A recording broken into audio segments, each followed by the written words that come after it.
find the right audio source. All right, welcome in. It's Dubs OT with JD and Greg Silver. Greg, test your mic. Hey, everybody. What's Hello. going on? Hello. Let everybody know that you can hear us here on the KNBR YouTube stream as we get this thing rolling right at 4:30. Warriors get smoked by the Boston Celtics, Greg, at Chase Center.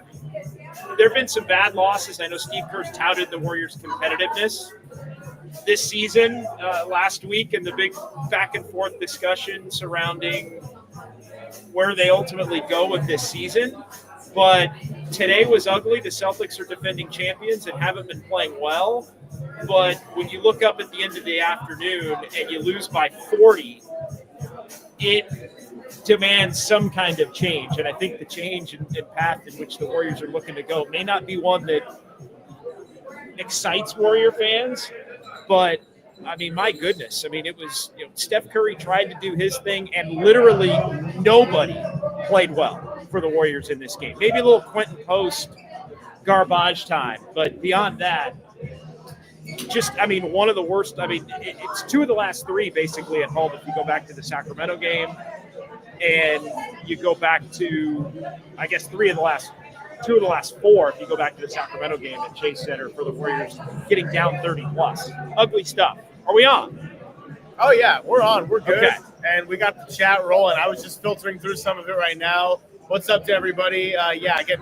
Getting commented on my Top Gun look. What's up, Enrique? And, yeah, here's the deal. I got to shy away from the light of it all, and we're just going straight vodka after that one because not much more of a sobering experience than what just transpired at Chase Center here on MLK. Greg is he's breaking his dry January. What's going on, Alex? Good to see you, brother.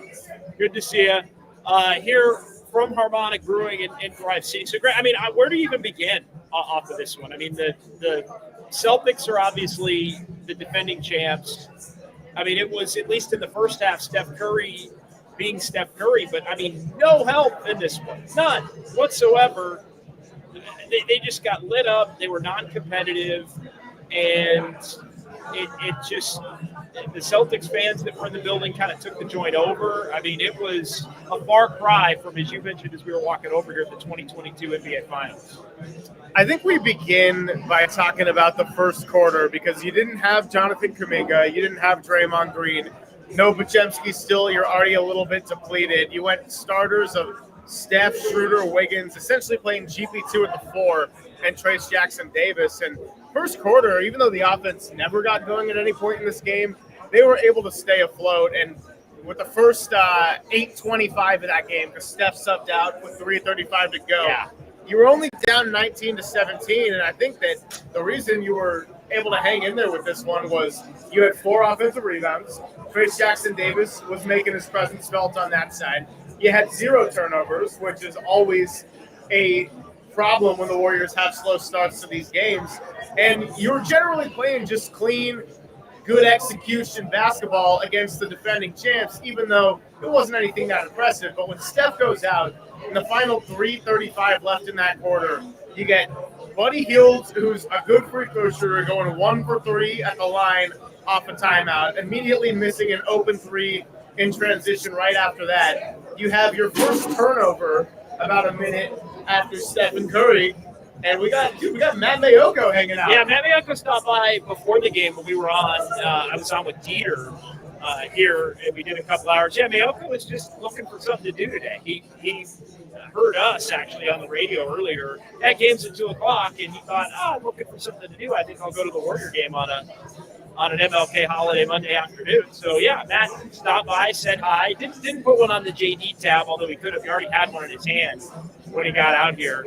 But, yeah, always good to see NBC Sports Bay Area's Matt Mayoko. Yeah, Matt Mayoko is such a legend in the Bay Area that it broke my concentration talking about the first quarter. But, yeah, look, essentially, once you hit that 3:35 mark, you start turning it over. It's a little bit messy. Your offense does nothing for essentially 11 and a half minutes after Steph Curry came out, even though Curry ended up starting the second quarter. And I thought the defense, by and large, hung in there in the first half, JD. I mean, it was 54-39 at the half. The defense was keeping them in this for a while. But the problem is you can't be the underdog against the defending champs and just never get anything going. Good defense can keep you in the game for a little bit. We saw that in the win at Boston earlier in the season. They kind of started slow offensively and then got it together, but they just had nothing. Steph Curry didn't have it. They had a really good game plan against him. He was getting doubled when the Celtics had a 27-point lead. I mean, outside of Curry, there was just absolutely zero help, and that really was the story of how this unfolded. Yeah, I thought the Warriors got down 8-0 immediately, and so it's like, oh, is this going to be one of those days? And then they did come back. They had the 17-15 lead, and from that point on, it ended up 14-1, and that coincided with when Steph ended up out of the game.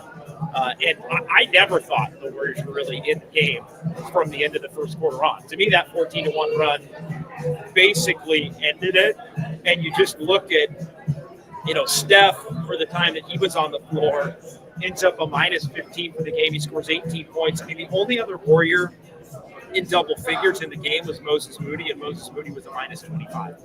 Moses Moody was the only other player in double figures for the Warriors. He had 13 points. I mean, this, by the way, I'm getting the note here. This is the worst home loss for the Warriors in 40 years. 40 years. Oh! Last time the Warriors' margin of defeat at home was 40 or more. They got beat by the Mavs on almost 40 years to the day. January 15th of 1985. They got beat 149-104 over at the Coliseum Arena. So as much as the Sacramento game was bad, and there was the Toronto game last year and the Pelicans games last year, right around this time, actually a little bit earlier in the month of January, going back to 2024, as many have said in the chat, Greg, this Warriors team is not on the Boston Celtics level. I think everybody knew that. But to see the gap be so dramatic, and to see the Warriors without Draymond and without Kuminga just look like they have so few bona fide, legitimate NBA players on the roster, even when you kind of feel like it's coming, it's still, as we're sitting there, we're watching the game inside Chase Center, it still feels like a cringeworthy and hard fall from where things were just 3 years ago. And again, with the attention shifting toward the trade deadline to, is anybody going to give a damn enough to try and fix it? And so that, and unfortunately, because of the way the Warriors have spoken about this over the last week and a half, 2 weeks, every time they go into a little bit of a losing skid and they're back to 500 at 21-21, every time they start to get, if they dip below 500 Wednesday when they play in Sacramento, the question immediately goes to the macro more than it is the micro, because the micro, the day-to-day, this is now the fourth straight game, basically, going back to the Toronto game, where outcome be damned, this team, it doesn't matter. Like, this is not a good team. This is not a playoff team. This might not even be a play-in team without Kuminga and Draymond Green, if you were going to tell me they weren't going to have those guys for the next 2 months, basically, to close out this season. And so it really starts to make you wonder, do they at some point let go of the rope? Do they at some point intentionally let go of the rope? It's a great question. It's a conversation that I hate that we're having in January, and we're going to be talking about this more tomorrow when you're filling in with Greg Papa. So if you happen to be listening to us from 10 to 2, it's going to be the JD and Silver Show Part 2. Wish we could have a little bit more positive basketball to talk about. But, yeah, I had this thought in late third quarter, which is that this really comes down to pride at some point. Like, the Draymond quote from last MLK Day that I played for you on Friday was right after he returned from suspension. They're playing in Memphis. G.G. Jackson lit them up. The Warriors lost. They couldn't defend anybody. And Draymond, who was instrumental in the team falling apart after their hot start, and he got suspended, he came back. He played pretty well. And then he had the quote of, "We suck on defense. Until every guy takes pride in stopping the man in front of them, we'll continue to suck." And that sort of, as much as Draymond was damaging by lack of availability last year, I think it was a good point, and their defense did drastically improve when they finished the season 27-12. Again, today, MLK, it comes down to just an element of pride. So you're a little bit depleted. You don't have Kuminga, you don't have Draymond, you don't have Kyle Anderson, you don't have Podziemski. And, hey, how's it going? What's going on? And now, JD, I see why when you're out here and someone walks by, sometimes I get a little distracted. Just... We've got San Jose Jazz fan 4 in here. Mrs. Jazz fan, I thought I saw. Did she? Oh, yeah. We got the Jazz fans. Yeah, the Jazz fans are both here. And, yeah, people are stopping by saying hi. We got a full crew here. We got Julia and Mike. Jimmy's here because it's in the afternoon. Let's go. Eddie's here as well, and his wife, a Notre Dame alum. Yeah, so it's a big day for Eddie. So it's a big day for Eddie and the family with Notre Dame playing in the Natty. So anyway, to close my thought with about pride, you're a little bit depleted. You got the defending champs coming at home. Nobody expects you to necessarily win the game. I also wouldn't expect the game to be over and the white flag to be raised with 2 minutes left in the third quarter. Steph Curry checking out, Quentin Post checking in. I'm thinking, do I even have to pay close attention at this point anymore? Was today gutless, or are they just so void of talent in comparison to the Celtics, especially when you also take Draymond and Kuminga away from it, to where gutless is something that gets bypassed? And to be honest, today's one of those days, Greg, where I would ask the question and say, which one is worse? Is it worse today if it's a gutless effort and that's part of why you get beat by 40? Or is it worse if it wasn't a gutless effort and you're just that bad in comparison to, again, nobody in their right mind thought this team was a contender. But, yeah, what was worse? I like being on the left side, by the way. No, EB here pointing out that when we turn this way, because of the mirror on StreamYard, actually very, very good producing from afar by EB here, so I had to respect that. We had a little technical malfunction on the camera. We were going to have the one camera, the 2-shot, and we didn't quite have the right connector for it, and so we're just going each, even though we're sitting next to each other, we're on. Like, I can lean in and say, "What's up, Greg?" Whoa! Isn't that trippy? But yeah, you're right. You have to flip it. So yeah, EB here, we appreciate it. Yeah. So I guess what I'm saying on the gutless front, and maybe we need to make this our Dubs OT question of the afternoon poll or something. We've got a lot of people chiming in, and I got a chat's just flowing. So enter the Draymond. Today was sad, not gutless. I would agree with that one. Enrique saying worse than gutless. I mean, I don't think it's gutless. I think it's closer to what you just pointed out, which is they're so void of talent. I don't think it was an insane lack of effort by any means. I think, like I said, defensively, they hung in there pretty well the first half. But outside of Steph Curry, or outside of Steph Curry's presence on the floor, it wasn't just that they were depleted offensively. They had literally nothing to show for. Buddy Hield was a much different player when they won at Boston. That obviously played a role. You didn't have other guys that we mentioned. You didn't have guys that can get a bucket or get to the line. And Jonathan Kuminga. Andrew Wiggins was 1 for 11, the person who's supposed to be their true second scorer right now.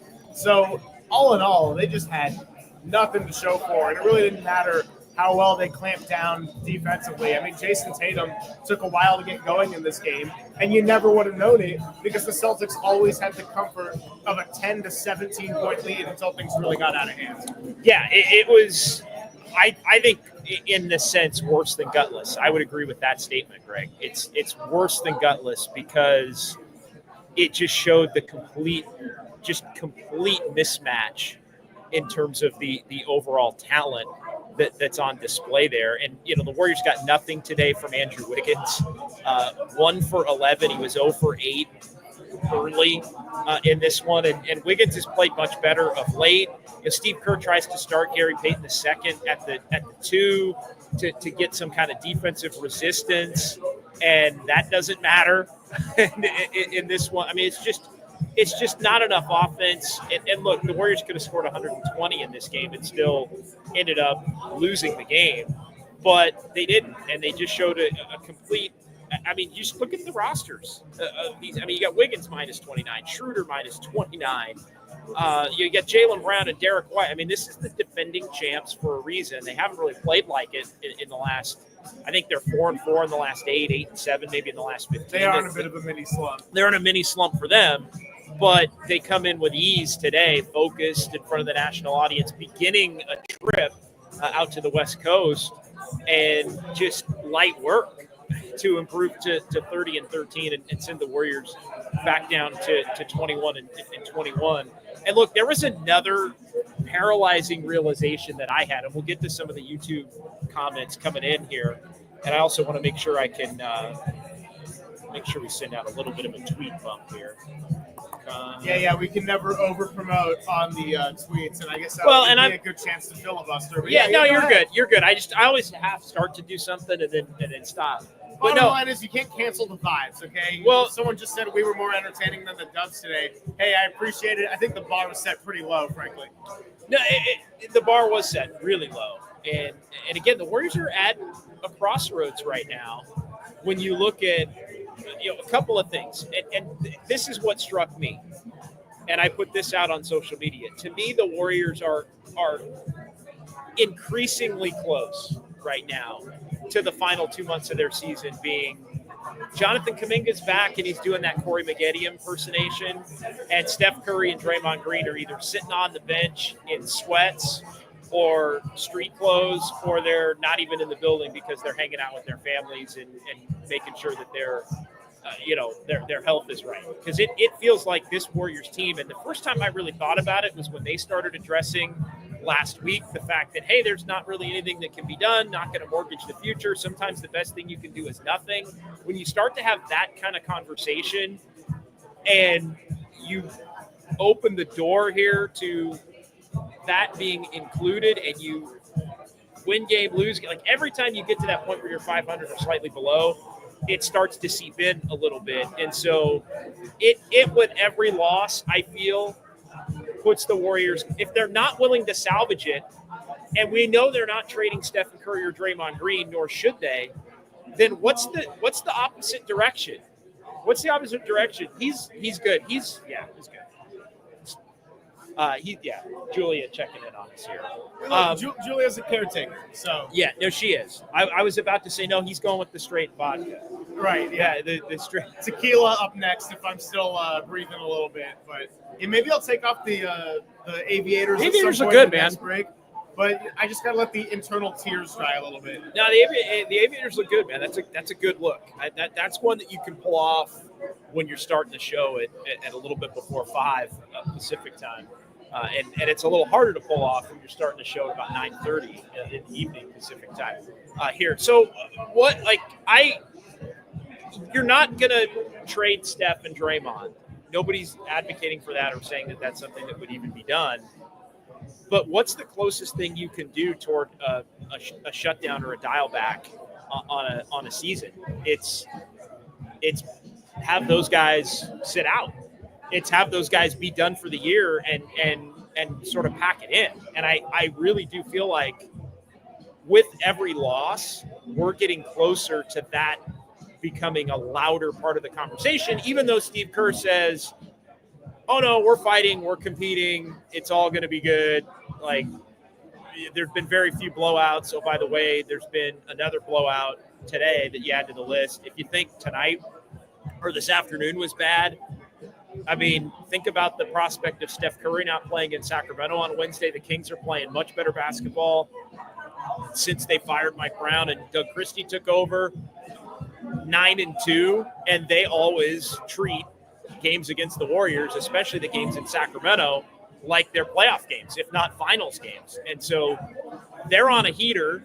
That game's going to be on ESPN, by the way, on Wednesday. So maybe Steph ends up playing in that game and not in the non-ESPN game, even though the non-ESPN game's in the one in the building behind us on Thursday against Chicago. But they're going to want to put it on the Warriors. So, yeah, they've been competitive, but at some point, you got to show the fight has to end in results. Otherwise, I mean, this thing winds up being a complete and utter loss. And I hate to say it, Greg, but I feel like that's where we're headed. Well, you said something on Twitter interesting that it kind of ties into what we're getting into. Oh, yeah. It's when a team's head coach and most important players start hinting about tapping out being the right move, it becomes easier for the rest of the team to eventually tap out. Now, we got into this a little bit on Friday, and Draymond really was the one that got the ball rolling with his comments to Vince Goodwill of Yahoo Sports. And then Kerr and Curry were forced to address it somewhat, and it kind of seemed like the most white flag talk, to put it lightly. That's my euphemism. Yeah, loser talk is what it was. I'll say it. White flag It was talk quitter talk. that we've ever heard in the entire regime, and I'm not even counting the 15 and 15. It was the whole Joe Lacob era, really. Other than when they did tank the year that they traded for Bogut, they did quit on that year. Very similar circumstances. That 2012 year, they did tap out. They were within a game or two of the 8th seed, and they traded Monte Ellis for Bogut. They wanted to keep their pick, so they tanked to keep their pick. It was going to go to the Jazz, I believe, if the Warriors were basically too good. So they wanted to lose enough to keep their pick from going to Utah. That pick ended up being Harrison Barnes. They drafted Draymond Green in the second round of that draft. And ultimately, Monte Ellis trade also allowed for Klay Thompson to become the starting 2 guard, which is something he didn't relinquish until he left last summer. And it allowed Steph Curry to get the ankle surgery that he needed to get his ankles right after the early part of his career was flooded with a lot of ankle injuries. So other than that, one time, 13 years ago now, yeah, wow. In 2012, it's again, that was a team mired in mediocrity and losing culture at that point. So basically it was billed then as you're taking one hit now to really truly do a start over. And the start over was rewarded at that point by them becoming a 6 seed the very next year with a core that would go on to be a championship level core. And look, winning's hard. We get that. We've been very apparently trades are hard. Trades are apparently harder. Trades are harder, Grant. And look, there's a lot of teams that have championship-like windows. I mean, even look at football and everything that's going on right now. Like, this was the shot for the Detroit Lions. The Ravens have a multi-time MVP at quarterback. They're not going to a Super Bowl. Like, the fact that the Warriors have gotten a lot out of this, including championship rings, and really gone over the top, including most recently in 2022, is remarkable in and of itself. But now they're kind of stuck in this no man's land, JD, where it's like they're not really willing to tank. You hear them say comments and they tap out, but then they also have nights like the win against Minnesota, which is a good win on the road. And then you hear things like Steph saying, anyone who thinks I'm okay being on an average basketball team is insane. And all these comments that make it seem like, why would we ever tank? We're just not going to sacrifice the entire future. So then my question is, where's the value to make any kind of move? And I'm even talking about small moves. Like, I get that they took a swing on Dennis Schroeder. I'll admit I was very wrong on Dennis Schroeder. He just does not fit the style of basketball that the Warriors play whatsoever. He has not been the second offensive closer to Steph Curry that a lot of Warrior fans hope for to this point. But that was also a zero-risk swing because all you got rid of was the contract of a guy who was a good fit but got season-ending surgery and was never going to play again for your team this year. Yeah, I mean, that's what it was. And I think that's why they're so reluctant right now to make any moves. I mean, that's where – and again, if you're not going to make any moves, what happens is the only move that you can make is what I call the soft tank, basically, which is Steph and Draymond aren't going to play. You're going to go all in on your young players. Jonathan Kuminga gets to be Corey Maggette and cook and look like he's a 25, 30-point night, scorer on a team that's going to win, 10 games out of 40 and, move on from there. Like that is truly on the table right now, unless the Warriors care enough about trying to salvage it on the margins. And look, with each loss, I do think it becomes much more of a real conversation as to whether or not that's the best course of action or not. But the one thing that we're not doing, and Greg, I know you've been in your new role, and we're going to work together tomorrow and all that, but I'm going to tell you right now, the one thing we're like the game to game of this stuff, officially doesn't matter as much. Like the breakdown of why they got their ass kicked by the Boston Celtics or why they got their ass kicked by the Sacramento Kings. Like that stuff matters less and less compared to, is there going to be a dedication to trying to fix it, short term or long term? Because right now there's no direction pointing anywhere as to how to fix it. There's not all in on a big move, right? There's not all in on a tear down. Why would you? Steph Curry's still Steph Curry. Not in on middling moves. So what? So are Warrior fans truly supposed to just accept this? And again, it's not saying that the great times weren't great and that there shouldn't be an appropriate amount of respect paid to the things that have been brought, Steph Curry, Joe Lacob, this organization. But the reality right now is, like, should fans accept that today? Should fans accept the Toronto game? Should fans accept maybe you get a Minnesota game mixed in there, but you're going to lose by 30 against Sacramento a couple of weeks ago? You're going to be non-competitive against a team like Miami, who played on the second night of a back-to-back after losing a double overtime in just gut-stomping fashion, and they come in and just outwork you, just outgrind you to a win and a double-digit win and a win. And how many worst losses of the year have there been? Well, they're all in January and December, really. But it just Houston game, yeah. I mean, the Houston game. I mean, it's ugly stuff. And they got beat they were down 50. I don't remember what the game in Memphis within the last last month, I guess, after they had a week off.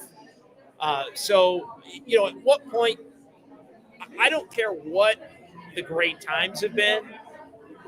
I don't feel like any team's fan base should be put through an extended period of lack of direction. And let's be honest here, this is the third year in a row now of this. This is the third year in a row of unwilling to really pick a lane and go hard after it. But I would also say it's the first year of no more denial in it, because I think in 2022-23, you couldn't win on the road. That was Jordan Poole, his struggle of the year. He also got punched. I don't know if you guys knew that, by the way. We could talk about that on Friday. I'm really sorry. I'm truly sorry. That was like a year off of a championship. You still had some stuff to see from Moody and Kuminga. Last year was, okay, well, we tried trading for Chris Paul. That didn't really work. Draymond was suspended a lot when he played. It was worth it, but he wasn't available enough. I mean, this year, JD, so Clay's gone. And I said this to our guy, Austin Scott, at halftime. I know Warrior fans were a little bit frustrated with Klay Thompson, and I know that Klay was pressing to be the player he was back in 2019. But the difference between having an inconsistent Klay like last year and no Klay is still huge, because Klay Thompson could still score 27 on a given night. He still could get really hot. He still had gravity out on the perimeter. Buddy Hield was that for 15 games. He has not been that anything close to it since, and that's why when you take Steph Curry off the floor, there's no threat of someone going off, and that's why when Steph Curry's on the floor, they're going to double him even when you're down 20 because, well, good luck finding a reliable option. And so Haruku saying Klay Thompson coming up. Why? The why is because he still had an impact offensively. I don't think this team was as good defensively last year, but that's still a hole that you have for this team. But here's the thing. If you're going to go, and others have said this, I'm paraphrasing it, if you're going to go full-blown nostalgia, then overpay for Klay and just let Klay, Steph, and Draymond all struggle together. Now, I understand, look, Klay was a raging asshole. Oh, am I allowed to say that? We're on YouTube. He was for 2 years. Okay, Klay Thompson was not helping this team this season. Period. Like that's just straight up. He was not helping this team this season. That being said, as Notre Dame takes the lead over Ohio State in the national championship game, We've got that on here at Harmonic Brewing. But if you're going full-blown nostalgia tour, not trying to win, then you just overpay Klay Thompson. And instead of Buddy Hield, instead of Kyle Anderson, and the Warriors chose not to do that. So when you choose not to do that, you don't then get to go back and say, hey, it's the nostalgia tour with Steve and Steph and Draymond. And you know what? We might win 41 games. We might win 37 games. If some guys get hurt, deal with it. That's unacceptable. Yeah, I think a lot of Warrior fans would say the same, and I would say Steph Curry's body language and frustration when you have games like today are a big reason because of that. Look, I'm going to get so tired of saying this out of my own mouth because I feel like I've already said this dating back to the later parts of last year, right? But dynasties in general do not end with any kind of elegance. There is almost always some form of bottoming out. Look at the New England Patriots. I mean, they just talk about not tanking. They just sacrificed the number 1 pick and now have the number 4 pick in the first year of Mike Vrabel. But that's all a different story for another day as we look ahead to the next 49ers season. It's just like, if you have Steph Curry on your team, I don't even understand why soft tank is on the table unless that's what he wants and he doesn't want to be moved elsewhere. Well, I don't think he does want to be moved elsewhere. I mean, he just signed an extension. Like, I think, and look, if you really want to get cynical on this, and I haven't gone down this path, but I'll throw this at you. Do you think, and again, I don't even necessarily believe this, but it's been thrown out there. Do you think there's a part of the Warriors organization, whether it's Joe Lacob or the brain trust at large, that would almost prefer Steph Curry say, I want out? Because then it's easier to do it. Like, I want out. Like, even if it's not a malicious, like, I'm done with you guys, it's more of just a, hey, my goals and your goals don't align. So you can send me somewhere else. I'll let you guys get started on the rebuild that you really want to start doing anyway. And you can get some players back for me, and I'll go somewhere else and try to win that 5th ring. Where are you on all of that? Because there are people who believe that part of the inaction is Steph wants to be here, and they're almost trying to nudge Steph to a point where he doesn't think maybe it's worth it to continue to be here. And it just winds up being, at that point, free and easy to do what you might want to really do anyway, which is, turn Jonathan Kuminga into Corey Maggette and let him cook and lose a bunch of games and try to get Cooper Flagg or whoever else and truly rebuild the next group. Because as Monty Poole wrote, and I've said for months, this next group ain't a group. Like, the Kuminga, Moody, TJD, Pajemski, like, that core isn't winning squat on their own 2, 3, 4, 8 years down the line. So I don't disagree with the notion of almost wanting Steph Curry to say, hey, our goals are different and want to go do something elsewhere. Number one, it's all up to Steph if he even wants to do that, right? Like, we know that. But the reason, so I personally don't think it's a far-fetched take, JD. I also don't think that Joe Lacob is in that headspace whatsoever, because everything you hear about Joe Lacob and what comes out of his mouth of like, oh, I want to maximize all my years, not just the Steph Curry years, and I'm always trying to win, and I'm willing to spend big money and everything. It seems like there's never a sense of wanting to not be competitive, wanting to not have Harmonic Brewing bumping on a random Monday. Shout out, happy MLK Day to everybody out there. And to not have the seats at Chase Center filled. I mean, we are, 4 weekends away from the All-Star break? Yeah, the All-Star game is 4 weeks from last night.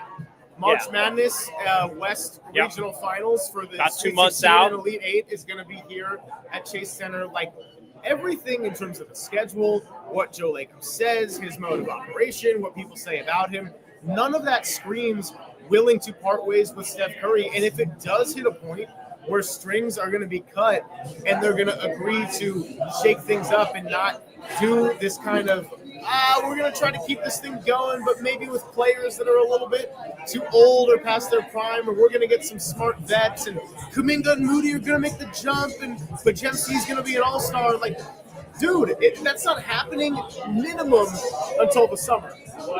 Yeah, it's not. It's and probably not another year, to be honest.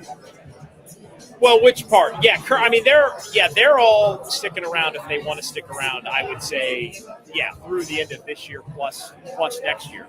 But this cannot continue to happen. Like what this year, as an extension of last year, as an extension of 2 years ago, cannot continue to happen. And look, they salvaged 2 years ago because the West was so weak that it took 44 wins to get the 6th seed. And then they went and upset an inexperienced Sacramento team that had a little bit of an inflated 48-win record as the 3 seed to move on and advance to the conference semifinals against a Lakers team that did similar to a banged-up Grizzlies team and ended up, in that spot where they played the 6-7 matchup in the conference semifinals and got beat by the Lakers. All right, it's Dubs OT with JD and Greg Silver. We're here at Harmonic Brewing in Thrive City. Chase Center behind us. We got the national championship game on in front of us. Stop by, say hi if you're in the area. We'd love to see you. We got Mrs. Jazz Fan and San Jose Jazz Fan 4 here.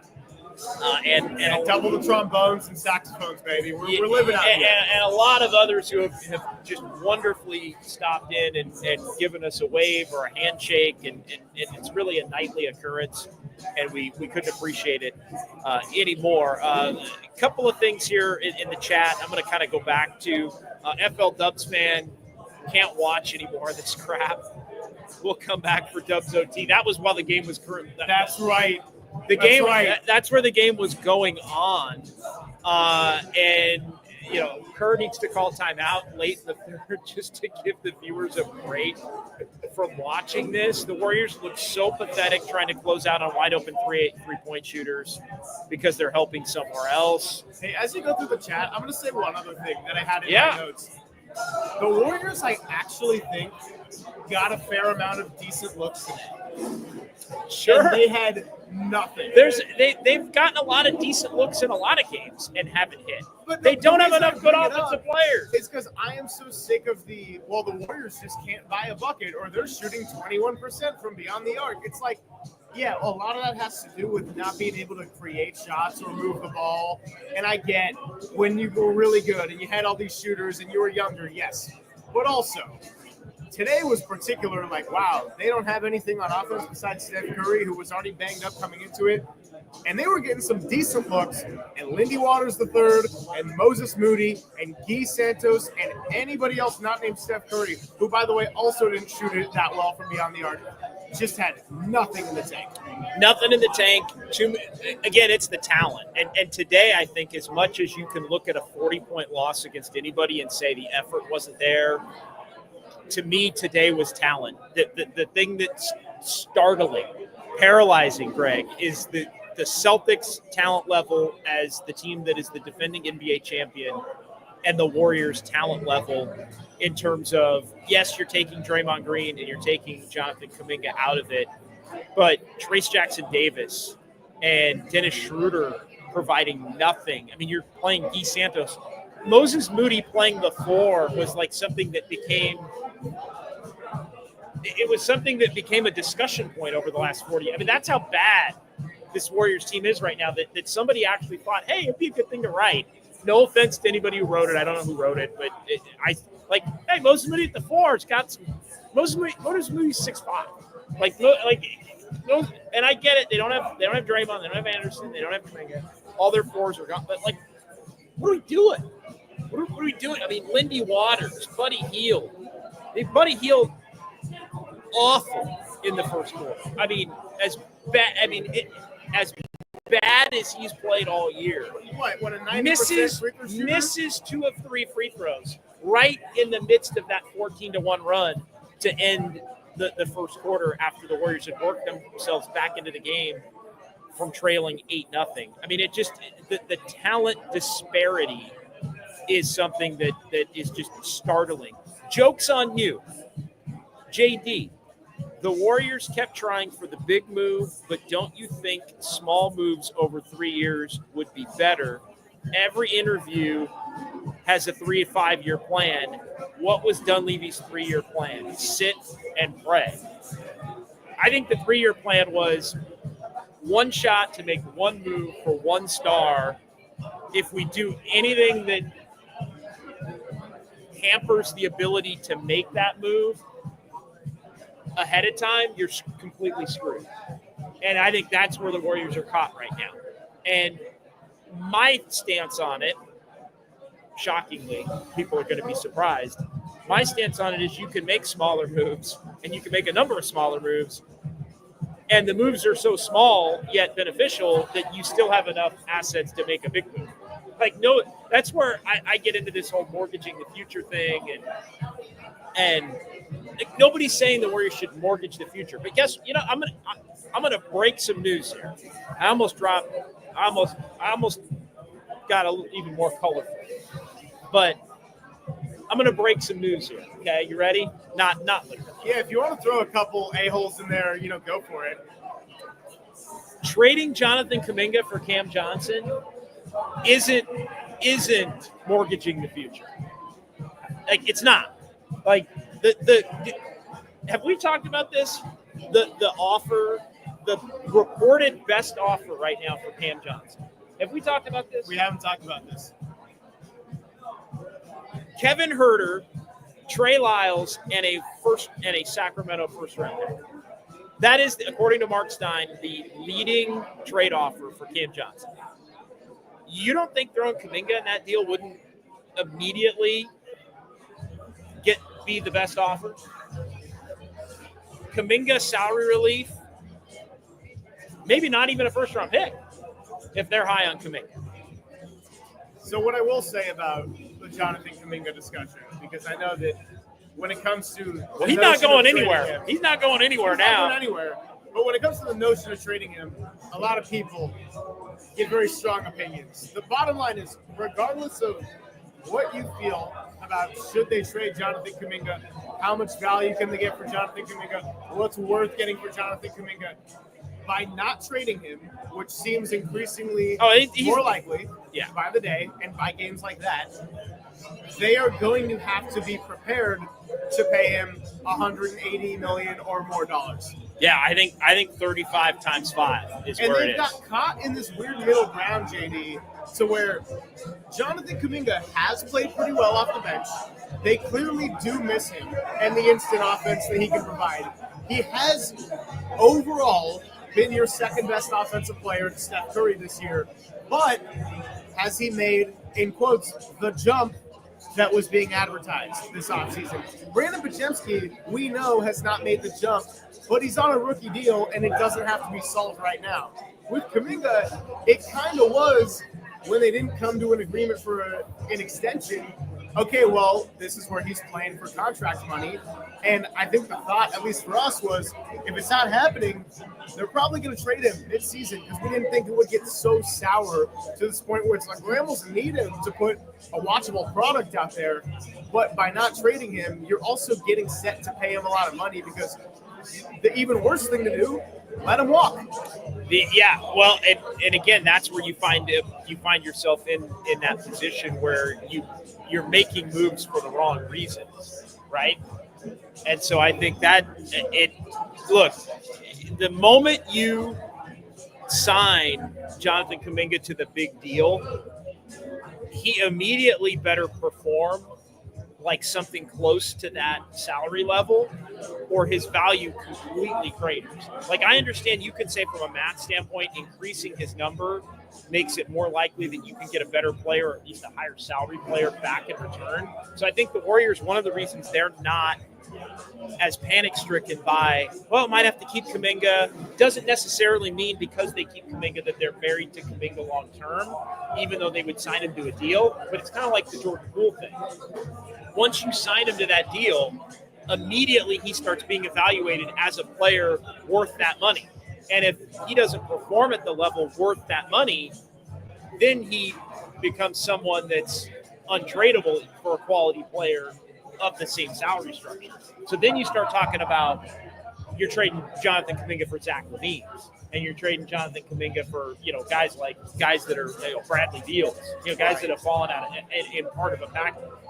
If the number, so if you make that choice as an organization, you better be careful, because he then has to continue to ascend as a player to that point to where he can be included in that kind of deal. The reason I brought up Kuminga in that vein, though, was more just to say you're not mortgaging the future. Like that, like you could trade Jonathan Kuminga and you're not mortgaging the future, because what is Jonathan Kuminga's ceiling? Like that, like what is Jonathan Kuminga's realistic ceiling? Jaylen Brown in 5 years? I mean, that, like, okay. Then, as we've talked about a lot, where's your Tatum? Where's your Drew Holiday? Where's your Horford? Where's your Porzingis? Where's your, like, where are all those guys coming from? Because we're none of those guys right now. None of them. So, is it tank for 2 or 3 years and ended up getting the third pick, and that gets you your Jason Tatum?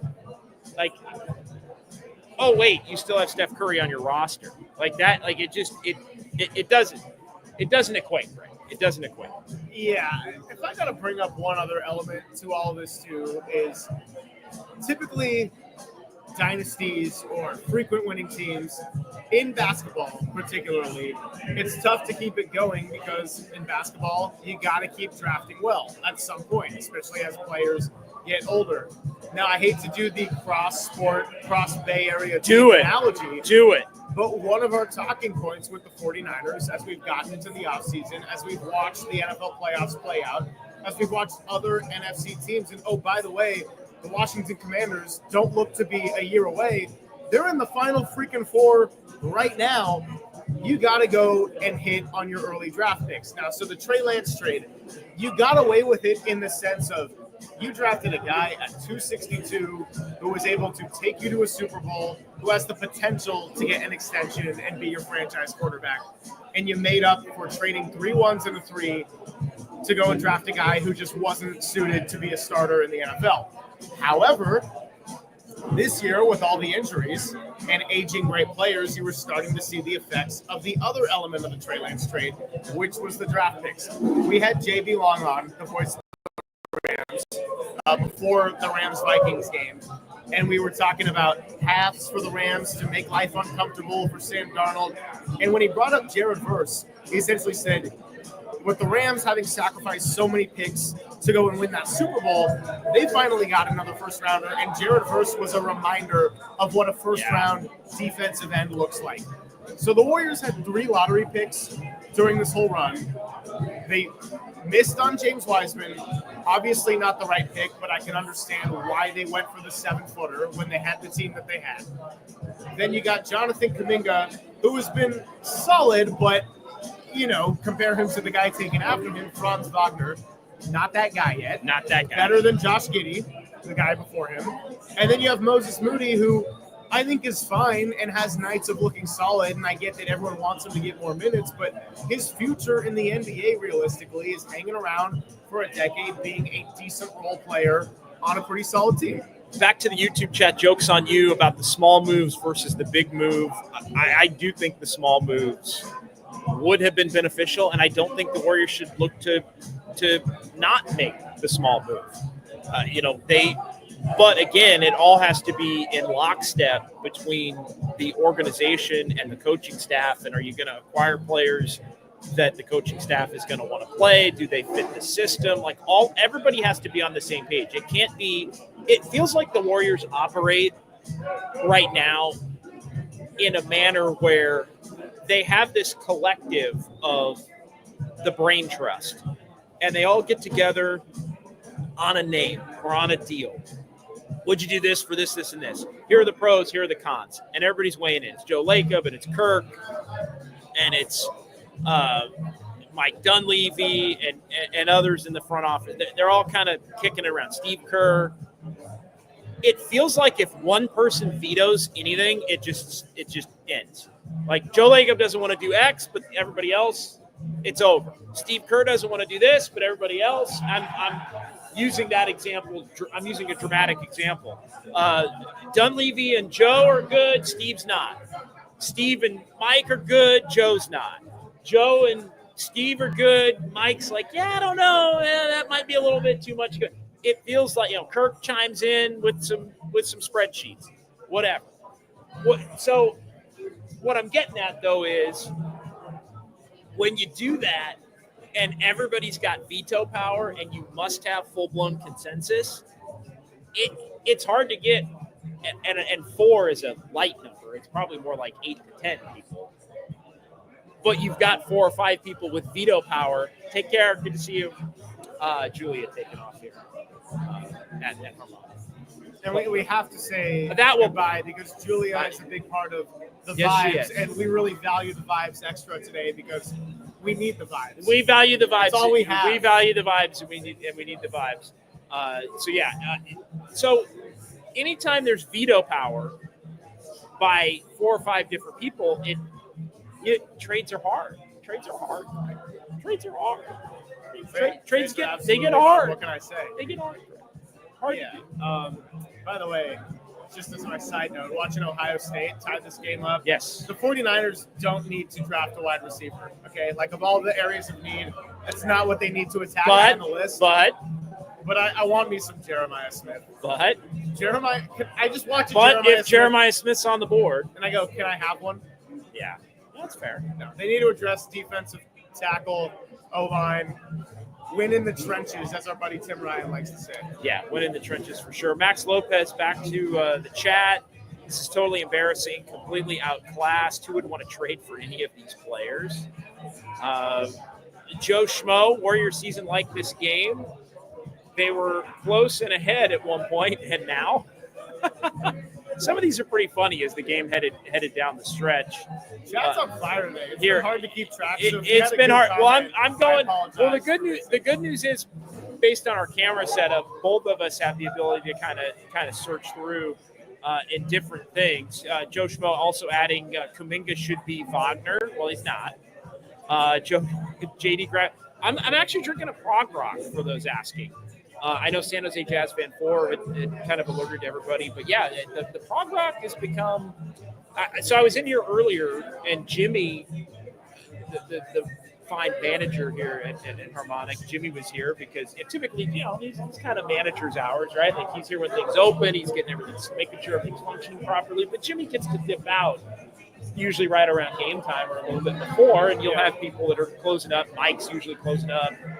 Julia, Grace, Alex, all the wonderful folks here at Harmonic Brewing in Thrive City. And Jimmy's like, yeah, do you want one? And I'm like, yeah, it's a holiday. It's noon. I'm in. It's, it's kind of a lot going on in the world today. I'm gonna have one. I'm gonna have one. So he says, well, Cole, sure. And he kind of looks at me, and I kind of give him the, how about a Prog Rock? Because that's my second go-to, and the Prog Rock is really good. So have you hit the point now where you go, hey, I'll have my usual, and he walks over? That's a Kolsch. That'd be the Kolsch. Okay, so it's still the Kolsch. But today it's the Prog Rock, and so today it would be the Kolsch because look, it's still 80-20 Kolsch. Yeah. But man, and I said, Jimmy, man, like the Prog Rock is where it's at. Like Prog Rock is really good. So I might be those percentages, kind of like one of our Dubs OT polls, might start fanning in, getting closer a little bit. So I got a question for the chat out there because we can only talk so much basketball after an afternoon like this. Are you a judge a beer by its name kind of person? I'm a little bit of a 5-year-old in me. Oh, so when I heard Prog Rock, I was like, oh, that sounds cool. Didn't look at the percent. Didn't look at what flavors it was supposed to be. I'm just like, I'm getting one of those. Had a sip. It was pretty good. You'll appreciate this. So I was in Denver when the Warriors were playing the Nuggets in early December. So it was the Niner trip to Buffalo, and on the way back, I stopped in Denver. And so the night of the game, so that after the game it ended, Dubs OT was over, and we're an hour ahead of where we are here in Denver. So it was basically, we got done and it was a little after midnight. I get back to the hotel in Denver, and I was like, I don't want to go out. I'd gone out the night before. That was the night of that Browns-Broncos Monday night game. The night before, went to that game, had a good time. I don't really want to go out and find a place. So I go back to the hotel bar, and the hotel bar is still open. And I'm like, yeah, you know what? I'm going to have one. And so, and he was done with drinks, but he was still pouring beers. Like, they were closing up. It was like, after midnight hotel bar, they were shut. He goes, hey, I'll pour you one if you want a beer. And so I'm like, yeah. And I kind of look at the different beers that they have on tap, and they had it was left-handed something.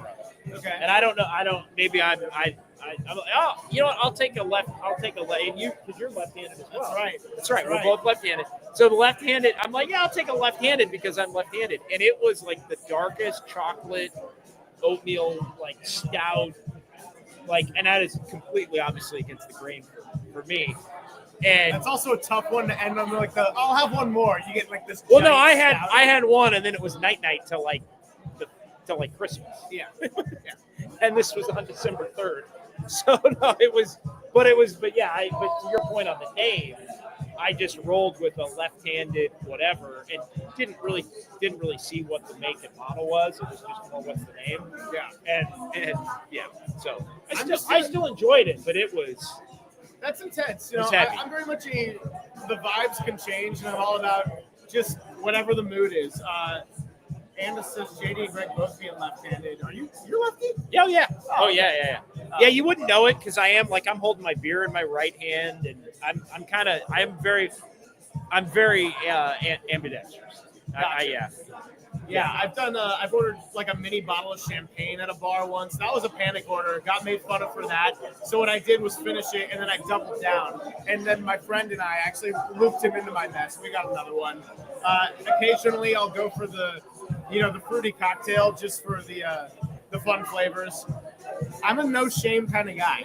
Sometimes I'll go for the stouts. I had up in Portland where they got great beer selection. Great beer town. Had this like chocolate pumpkin flavor one. Had like 3 of those. Probably should have looked at the percentage of that because walking around in like the 29 degrees at night in December, that was an experience. Yeah, Portland's a great beer town. Ugo says, how about hard seltzers? If it's there, sure, but it's never really been my thing. So I'm a big like LaCroix, bubbly. The Target brand's pretty good and gather, but like just seltzer water. Like I use it as a mixer, but I like to drink. I'll just drink them, right? No calorie. I drink them like them. So the hard seltzer, I do like. There will be hard seltzer just kind of on hand if you want to just sip something that's not a beer or a cocktail. Yeah, okay. They are around in the exact same vein that there literally is like 4 cases of like LaCroix or LaCroix-like product at all times because I guzzle those. So yeah, I got no issue with the hard seltzer. The hard seltzer is just as an extension of that. Yeah, you want grab and go, get a little buzz. Sometimes, for those in the chat that want to know, like sometimes in the home studio or like JD, what's in the red Solo cup? So I've got like the reusable red Solo cup, like it's actually like hard plastic. Yeah, but it's a red Solo. Like JD, what's in the red Solo cup? Often it might be a hard seltzer. Okay. I'm just going to let everybody in. It may or may not be. We'll let the imagination go. It may or may not be a hard seltzer because it's just kind of easy to sip on light during the show. So, yeah. I'll be switching to tequila next class. Yeah. Straight tequila for Greg Silver coming up here, Dubs OT. Hey, look, here's the thing about dry January.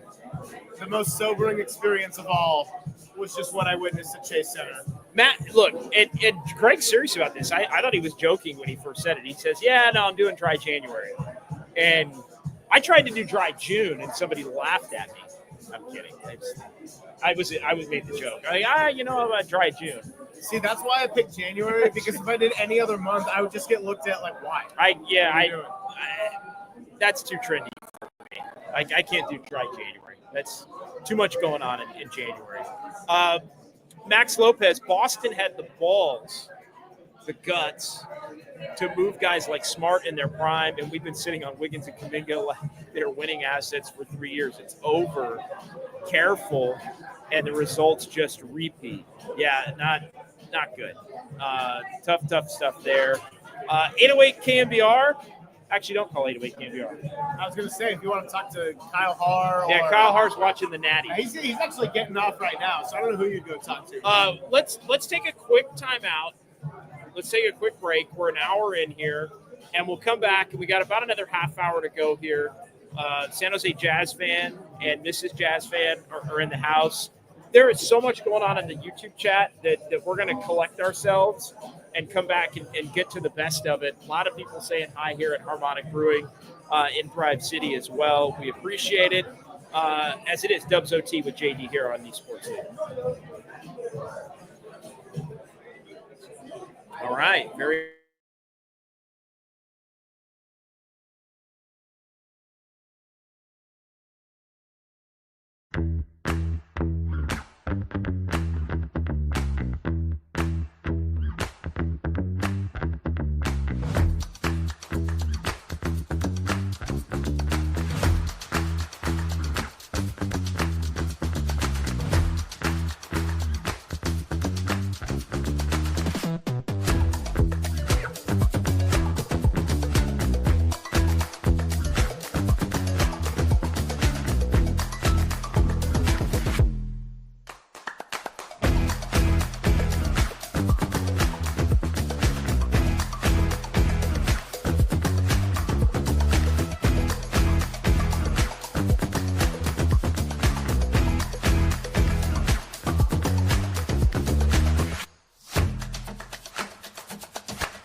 Hey, we're back here at Harmonic Brewing in Thrive City. Extended timeout, saying hi to the people here at Harmonic. Warriors lose 125-85.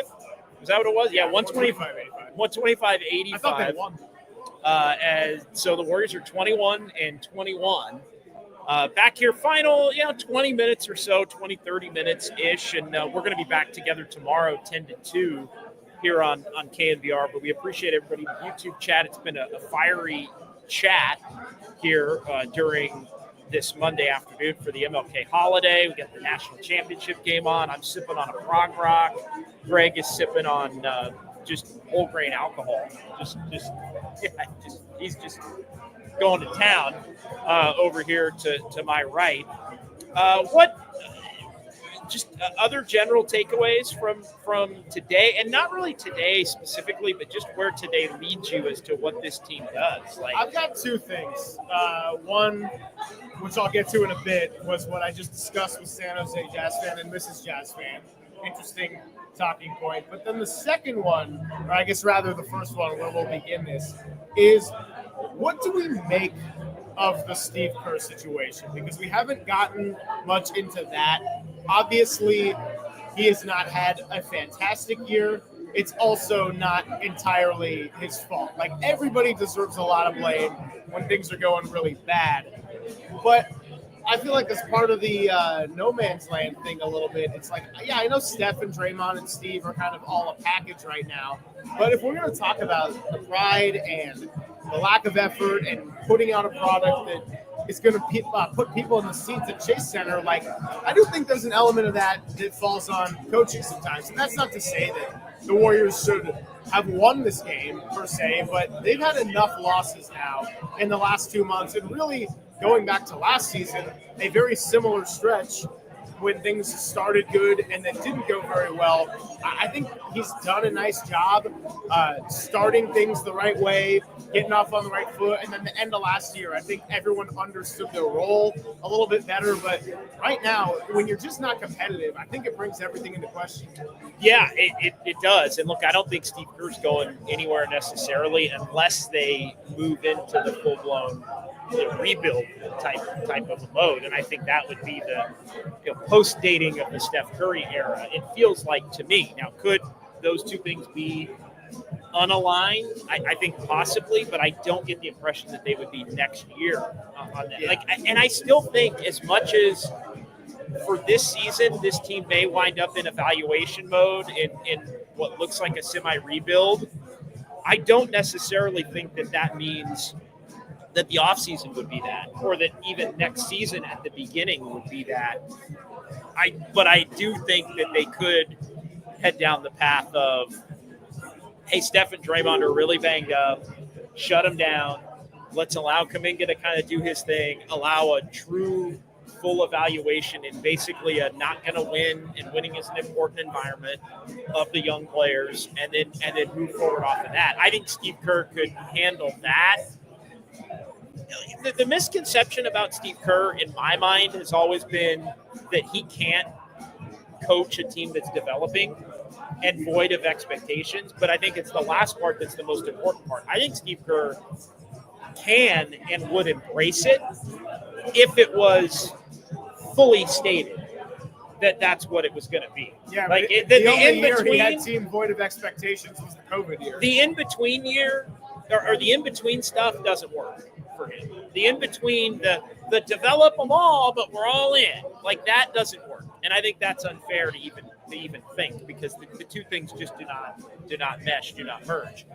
But if you told Steve Kerr, hey, we don't care if you win, and Kuminga's going to be your best player, and play the young guys, and Steph and Draymond are either barely going to play or get shut down completely, I think Steve Kerr would embrace that, and it would be in some ways refreshing. And I think he would coach in a manner a little bit differently, to where you would start to think that maybe he's got that in the bag, where I think a lot of people think he doesn't have it in the bag. I think he has it in the bag.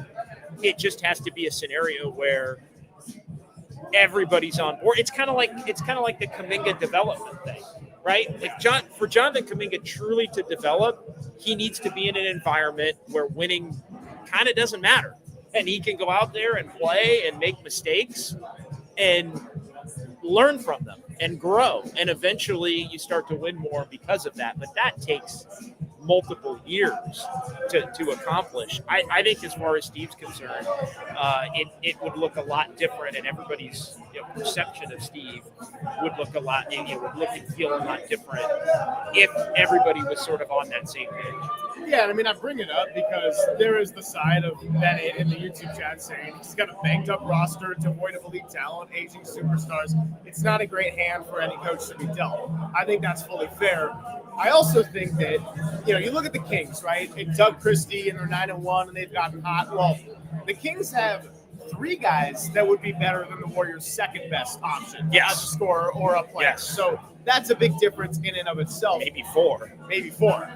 However, I think when you have efforts like Sacramento Kings coming to town and blowing you out, when you have moments like today where the Celtics basically send you home packing at the end of the third quarter, and that's a team that's in a mini slump right now. I do think when a team looks a little bit lost, when the effort isn't fully there, when they have a rest advantage and they look like the sluggish team, that's when everything gets to be put into question, and everything should rightfully so be on the table. No, 100%. I think that's well said by Greg Silver as we sit here at Harmonic Brewing in Thrive City. You got a couple of chats you wanted to get to? Or? Yeah, well, the San Jose Jazz fan discussion, he was saying, here, let me ask you this. Do you almost want them to go on a losing streak right now to force the issue, or just watch it become 41-41?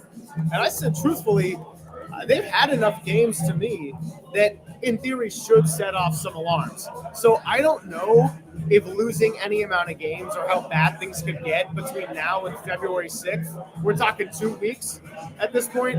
I don't know if an issue gets forced at that moment. So I'm not against things looking so clearly bad and kind of forcing an issue of, okay, let's take some course of action.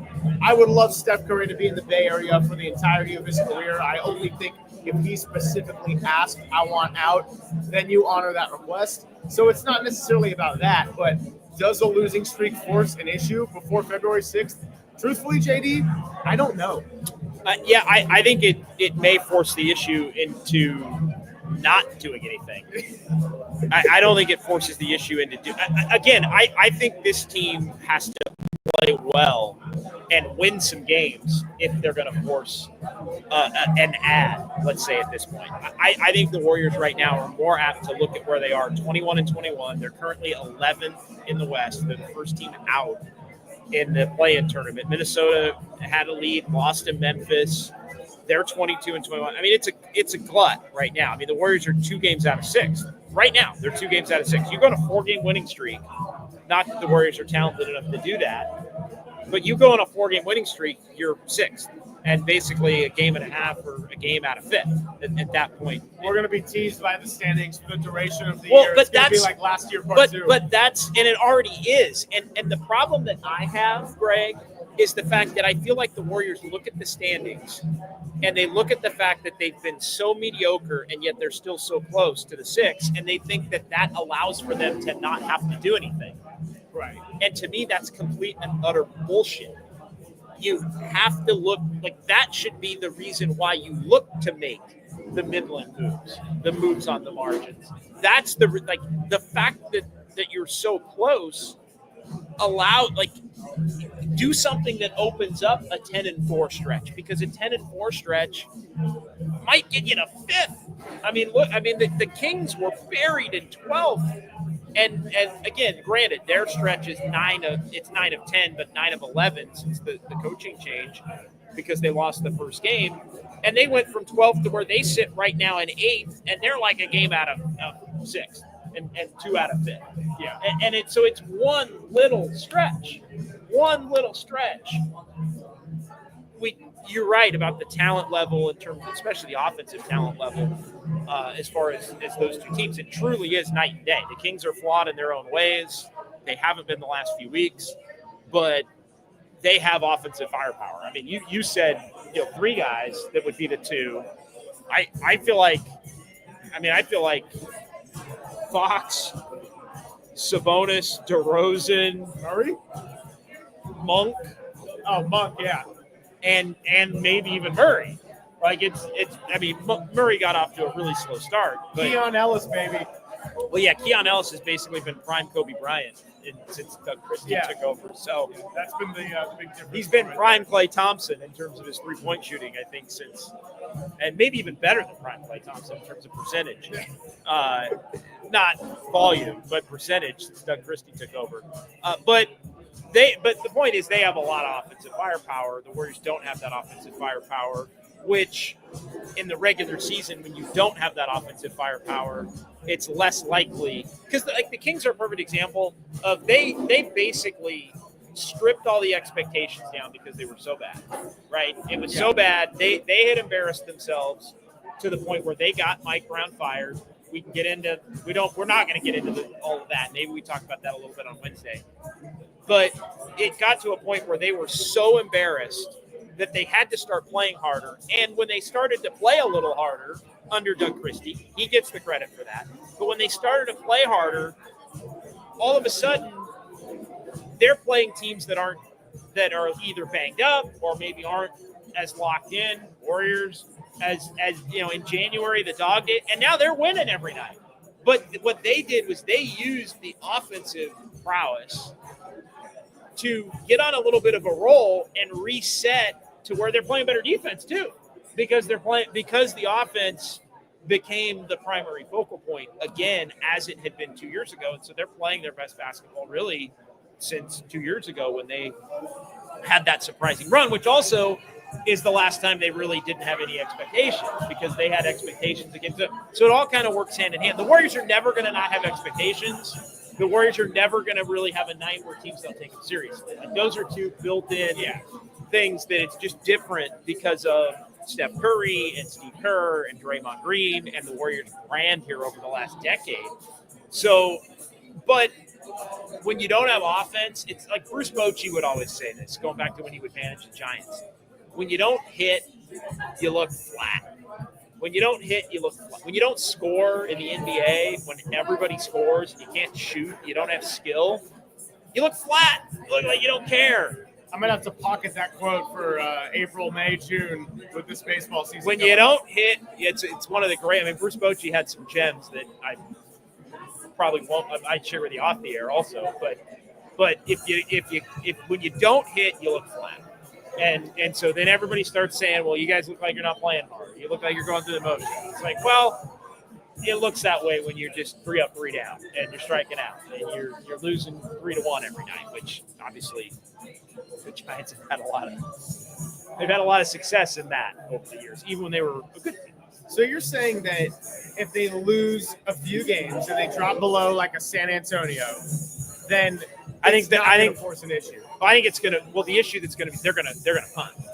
Oh, okay. I thought you were saying it's no. I think if they get to San Antonio or beneath San Antonio, they're gonna shut Steph and Draymond down and look to trade Wiggins. Got it. No, I thought you said the other way, but then gave all that reasoning, and I'm like, well, a losing streak should in theory force an issue. No. I think if they dip, and again, they're even now. They're even now. They play the Kings. They're probably 1 under after that. I mean, you look at the week. They're probably going to lose to the Kings. They should. I say they should beat Chicago. What's Chicago's record? I mean, Chicago. Where is Chicago's 18? Chicago's floundering. They've lost 5 in a row. They were right around where the Warriors are. They've lost 5 in a row. It's still 10. I'd rather them have won 5 in a row than lost 5 in a row heading into this game. So I don't want to say should beat anybody for the Warriors right now, to be honest. But if you've split the next 2, you're still 500. Lakers are in. We've seen varying degrees of that game over the last couple of years. Then it's Utah after a little 2-day break. So you're basically like, you lose to Lakers, you got Oklahoma City, and then Oklahoma City. So you're 1 under. I mean, so as long as you're able to beat Chicago, beat Utah, even if you're losing to the Kings, losing to the Lakers, losing to OKC, you're still in that 1 under to even range going into the back end of the month, and I think it's Phoenix and Orlando. So those will, I think, be the determining. But you lose any of the other ones, Utah, you lose to Chicago, you lose to Sacramento, you lose some of the. Then you are San Antonio or worse. And I think at that point, the Warriors do look to pivot and maybe shut it down.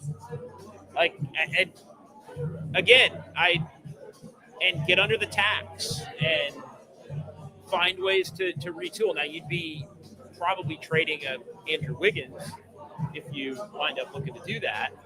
But yeah, I think it all. I think if the issue is forced, it's much more likely that the issue is going to be forced in that way. Gotcha. Yeah, the trade Wiggins discussion is becoming one of the more fascinating ones, and I don't say that because in and of itself it's super fascinating. It's more that all the other discussions have become really uninteresting because Andrew Wiggins had a moment where he was the hero in Minnesota. He's been largely available. He's been pretty good this year, especially when you compare it to the last couple of years. He's been on the court. He's been a good two-way player. Yet, if you're not going to trade Jonathan Kuminga, Andrew Wiggins is really your biggest value piece. Yeah, and I think that if you trade Wiggins, then how do you make the big trade that you want to make if Wiggins isn't part of that because you traded Wiggins? And I get, like, if you trade Wiggins in basically a salary dump. Like, they have to be careful looking to trade Wiggins in a salary dump because then it takes he for the same reason that the Warriors don't want to make a move on the margins that they give up an asset for that could be used in the big deal. If you give up on Wiggins, that's also an asset that could be used in the big deal that you don't have at that point. So that then you have to look at it. So for that same logic, so to speak, you have to kind of wonder if you would be more apt to hang on to Andrew Wiggins. Chat went crazy today. I gotta tell you, I know. Hard keeping up with it. It's been hard keeping up. I'm gonna kind of roll through it. We'll keep it going another maybe 5-10 minutes, and then call it an evening here from Harmonic Brewing. And again, we're basically going to do the same show tomorrow from 10 to 2 with less colorful language. Yeah, and maybe a little bit of football talk in there because this has been a really good weekend of football to this point. We got the national championship going right now. That'll be a new topic. We won't know how that one will have shaken out right now. Yeah, we can spend at least an hour talking about all of the guys from this game that are going to be drafted. Actually, no, Larry and Dieter. I was going to say, that was the Larry and Dieter special. Yeah, Dieter and Larry were doing that as I was heading from the studio here to Harmonic.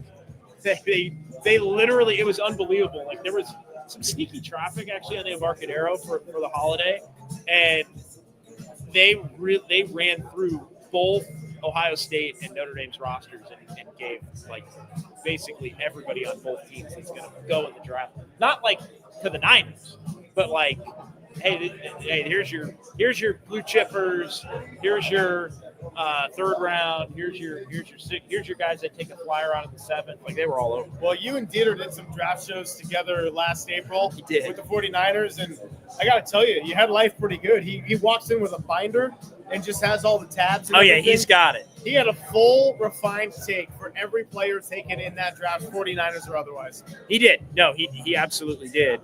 San Jose Jazz fan, by the way, having a stout. I'm on the prog rock. Greg, 20 days into dry January. Yes, we don't judge. Yeah, all jokes aside, Greg's making sure he hydrates. Or it's Don Julio Silver. Oh, and he switched to prog rock. Yes. I Cheers. see why you like it. It's good.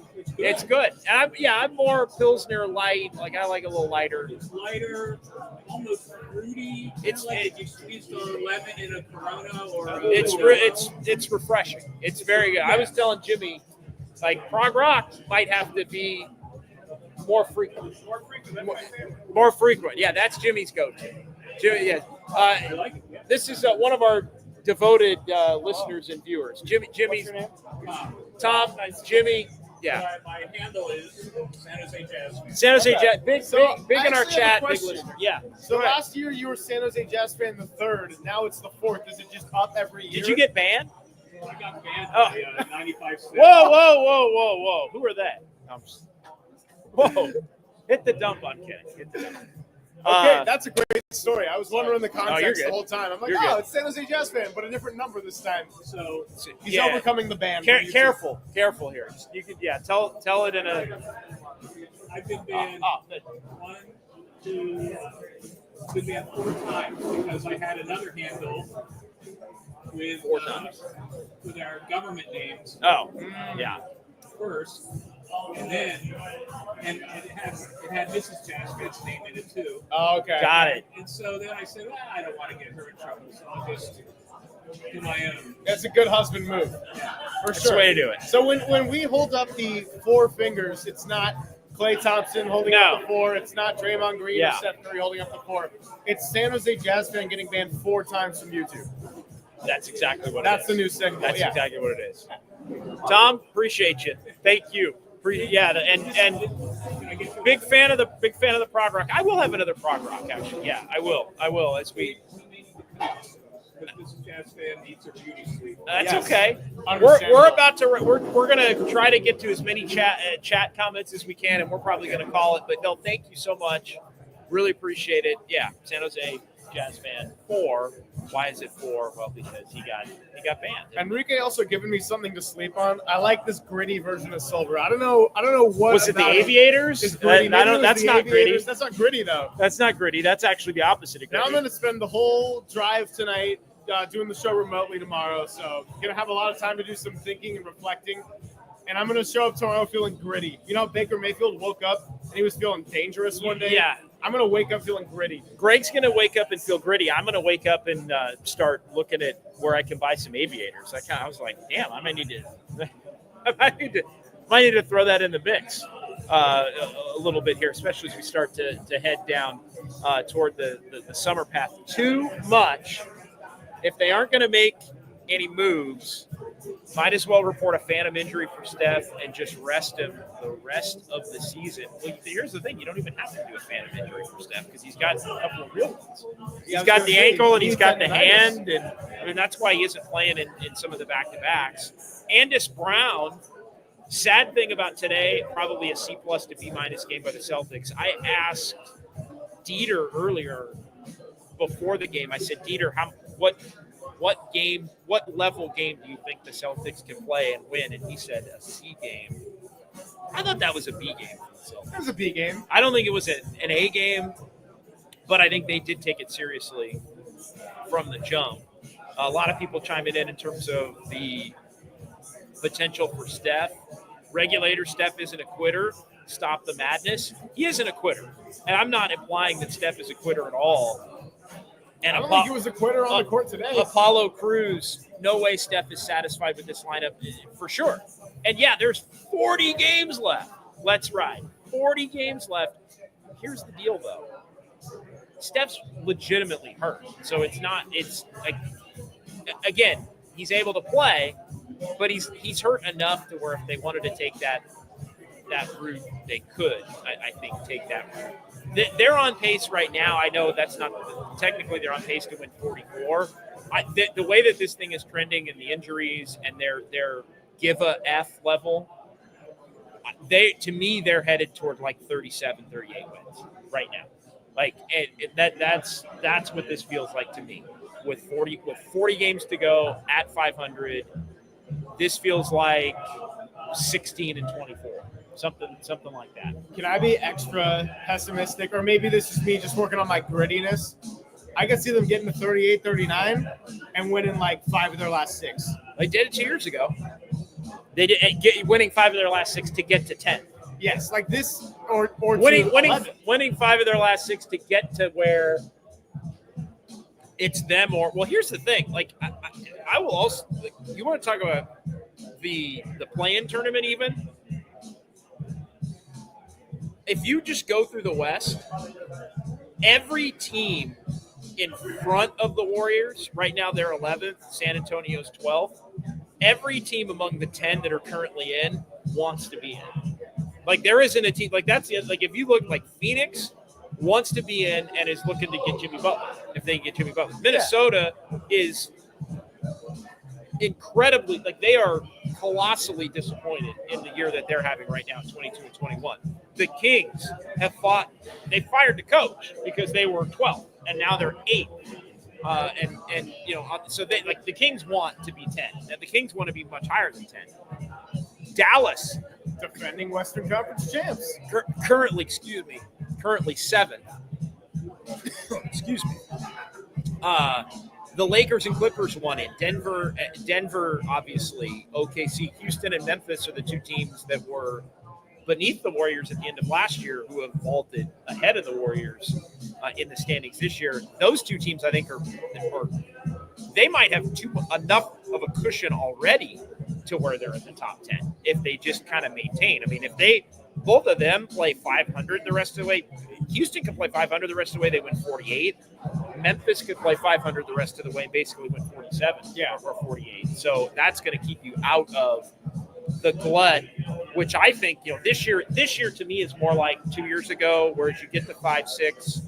I think the difference between 5 and 10 is going to be negligible. I think it's going to end up being 48 to 40, maybe not even 48. It might be more like 46 to like 42 between like 5 or 6 and on down to 10. But what I'm getting at is the teams that are there want to be there. So the Warriors are not like the Warriors might be the one team. San Antonio, Wemby, we're still rebuilding.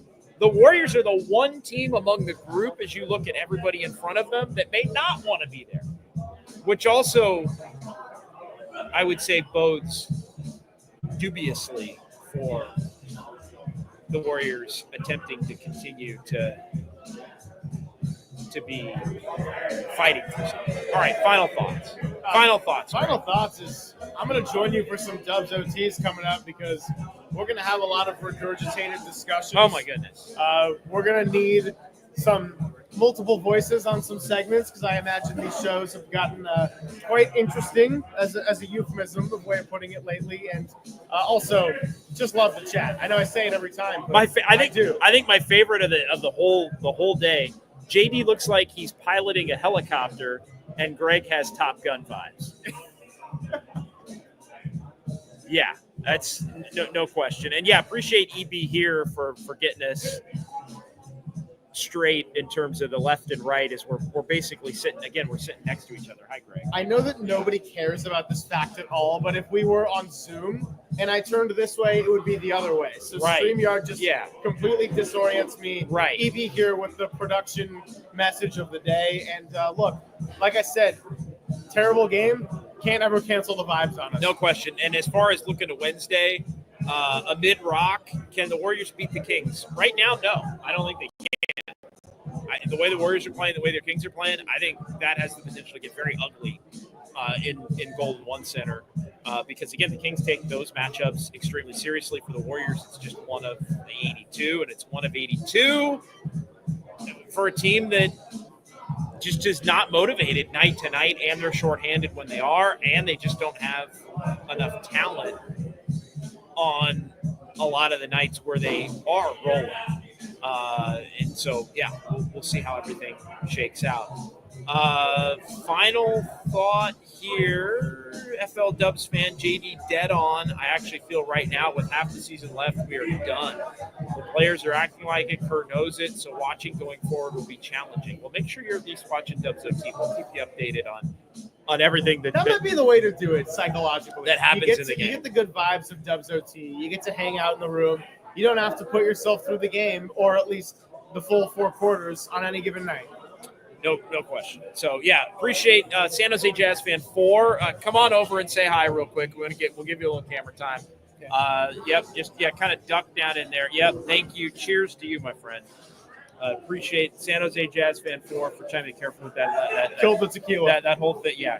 Greg drinking nothing but tequila. Thank you to Mrs. Jazz fan for stopping by and everyone else. I want to thank KNBR and you guys for this honor. Yes, and we got the stick mic so you can thank us. Yep, yeah, duck down in there. You're right. I'd like to thank KNBR and Greg Silver and JD for this honor. And I want to thank my mom and dad and my lovely family.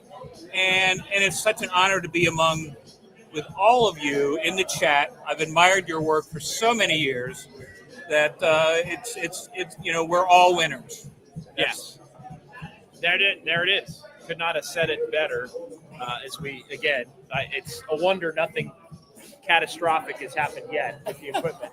Thank you so much. Appreciate you. Be safe getting home. Thank you very much. And we'll see you in the chat Wednesday night as I'll be coming to you from Sacramento, and the Warriors are trying to get back on track and get back over 500. That's going to be an ugly one.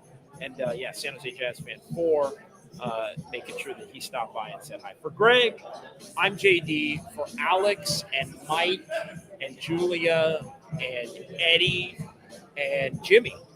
And if I'm leaving somebody out, I apologize. We'll catch you on the other side. Oh, and catch us at 10 a.m. tomorrow. And at 10 a.m. tomorrow, because it's the same show, just without the foul language. Right here on KNBR Sports.